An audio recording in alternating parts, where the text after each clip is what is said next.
قال رسول اللہ صلی اللہ علیہ وسلم من اطاعنی فقد اطاع اللہ ومن عصانی فقد عصى اللہ۔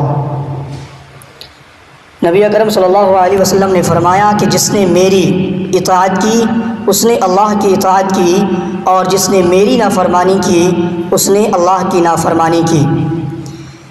گویا نبی اکرم صلی اللہ علیہ وسلم کی اطاعت کرنا ایسا ہی ہے جیسے اللہ کی اطاعت کرنا، کیونکہ نبی اکرم صلی اللہ علیہ وسلم نے جو بھی احکامات اور جو بھی حکم دیتے ہیں وہ اللہ کی طرف سے ہے، اللہ کی طرف سے امت محمدیہ پر مشروع ہے۔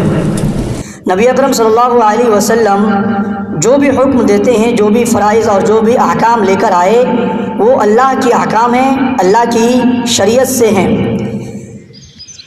آپ صلی اللہ علیہ وسلم نے اپنے طرف سے کچھ بھی نہیں فرمایا، اپنے طرف سے کچھ بھی نہیں حکم دیا۔ جو بھی حکم اور جو بھی نبی اکرم صلی اللہ علیہ وسلم نے طریقہ بتلایا کسی بھی طرح کوئی بھی چیز کا، تو وہ اللہ رب العزت نے نبی اکرم صلی اللہ علیہ وسلم کے اوپر مشروع کیا۔ پھر اللہ کے نبی صلی اللہ علیہ وسلم وہ احکام، وہ چیزیں امت محمدیہ کو بتلائیں۔ گویا نبی اکرم صلی اللہ علیہ وسلم کا حکم اللہ کا حکم ہے۔ نبی اکرم صلی اللہ علیہ وسلم کا کسی بھی احکام کو امت محمدیہ پہ مشروع کرنا، نافذ کرنا، یہ اللہ کے احکام ہے، اللہ کا نافذ کرنا ہے۔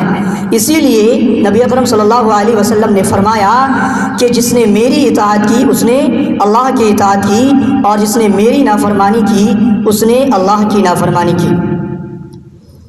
سبحانک اللہم و بحمدک اشہد ان لا الہ الا انت استغفرک و اتوب الیک۔ ربنا تقبل منا انک انت السمیع العلیم، وصلی اللہ تعالی علی خیر خلقہ محمد وآلہ واصحابہ اجمعین، وآخر دعوانا ان الحمد للہ رب العالمین۔ السلام علیکم ورحمۃ اللہ۔